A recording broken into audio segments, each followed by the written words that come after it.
So if we have to bypass poverty to get into prosperity, the NES is saying that we need $196 billion by the year 2020. I mean, the year 2020 is just 2 years away from now. And they said that fund is needed for a strong financial system, for investment in education, and of course for investment in health. Well, we know that the public cannot make this fund available until we get the private sector involved in all of this scheme. How do we bridge all of those bureaucratic elements, the red tape issues that we have, to be able to get this fund into our system? Well, part of the problem we have in Nigeria is that government has lost the trust of people to a large extent. Okay, by the time you get the private sector to participate in an economy, there are certain assurances they need to have. Okay, that somebody will not eventually dispossess them of their investment, that policy somersaults will not change what they've worked hard to invest. And that's why we need a lot on governance, building the trust of the people through government, being forward, being forthright. And for a government to work, a government must, be inclusive. What do I mean by an inclusive government? An inclusive government is not one that brings everybody from all the tribes to be in government. It's the one that makes policies that includes everybody. You know, when people talk about majority rule, 51% of the people are majority. Absolutely. Does that represent the people? So we need to make policies that take account of all our people. For instance, you look at the Nigerian civil service today. As far as I'm concerned, it is an alien civil service. The civil service is supposed to be the backstopper working with government, representing the people. Today in Nigeria, what we have is a civil service where they ask Oga, how do you want it? They make policies to support Oga. That is why things are not trickling down to the people. The civil service is supposed to there to say, executive, no, legislature, no, this is what the Nigerian people are. We implement policies that benefit them, not policies that benefit the executive. That's why I talk about, political capture, The system has been captured by the elite. And it is the elite that we are begging to change the system to benefit the poor. And you know that is very difficult because every step they take will reflect on a redistribution. Poverty reduction involves resource redistribution.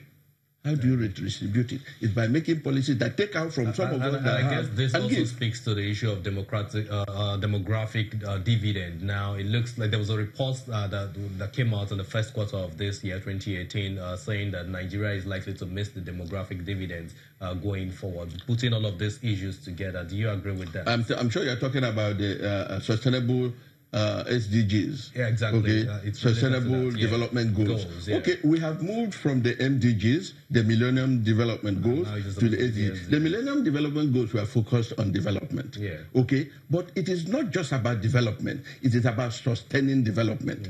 Okay, so the SDGs are about sustaining it. If you gain a developmental achievement, it is important that you sustain it. And how do you sustain it? You sustain it through working government and working institutions.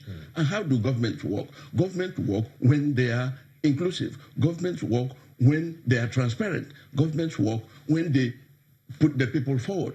Institutions in Nigeria will not work if government is not working. Government will need to work for the institutions to work. And when we talk about institutions, a lot of people think we're talking about Federal Ministry of Finance, Stock Exchange. Institutions, they include the values of the society.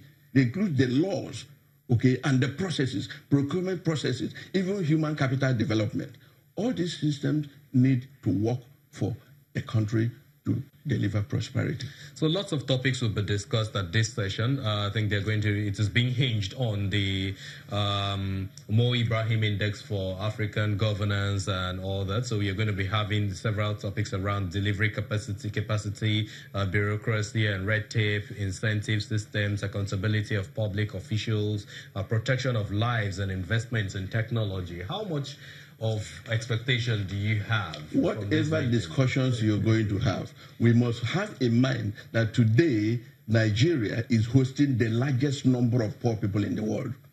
That's why they now say we are poverty capital of the world. A lot of people are not happy to hear that, but if it is true, we need to work against it. Nigeria is hosting 87 million of us are abjectly poor.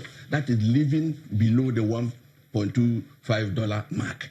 It is a terrible thing. Poverty is a global scourge, but it has become an emblem for some countries in Africa. that we wear, like I wear this, And that is a terrible thing to do. We need to see what is happening. Democratic dividend is not translating to the people. The rich are getting too rich and the poor are getting nothing. The economy is too small, is not expanding. Whatever you discuss that does not expand the economy is incredibly useless. You need to expand the economy. And how do you do it? To empower the people. During the days of Babangida, some people have the issues against him, SAP and all those. But I do know that's when the entrepreneurial spirit of Nigerians came out. Absolutely. You must run a system that uses land, labor, capital, and organization, the factors of production. Today, which was inefficiency is what is killing us. You train people, you don't give them a job. Capital is not even being utilized. Okay, so we need to have a system that empowers individuals to create wealth, expand the economy. If you don't expand the economy, we'll be running around. There was a time when I was a young man here. You go through a solo between Oshodi and Apapa. You have over 5 big textile mills, okay? Now we don't have that. Half print, okay? 5-star textile mills, Tejin, Tetron. Young people growing up in Nigeria today will be asked, if you tell them there were things like that, they won't believe it. Those companies were employing over 20,000 people among themselves. They all died, and we are here walking about. Nobody is doing something to reverse them. People are getting rich individually, and richest people in the world are coming out from this place. It is pathetic. It is pathetic. We need to do something, or something does us. And we need to do that fast. Again, we know that this topic is coming fairly at the right time because we've seen 2 quarters of decline in our GDP growth, and it looks like recession is just around the corner again. The more quarters of decline you see in your growth, in your GDP growth, the more it speaks to recession looming. Dr. Emeka Osuji of Pan Atlantic University, thank you so much for your time. We appreciate your appearance on Business Morning today.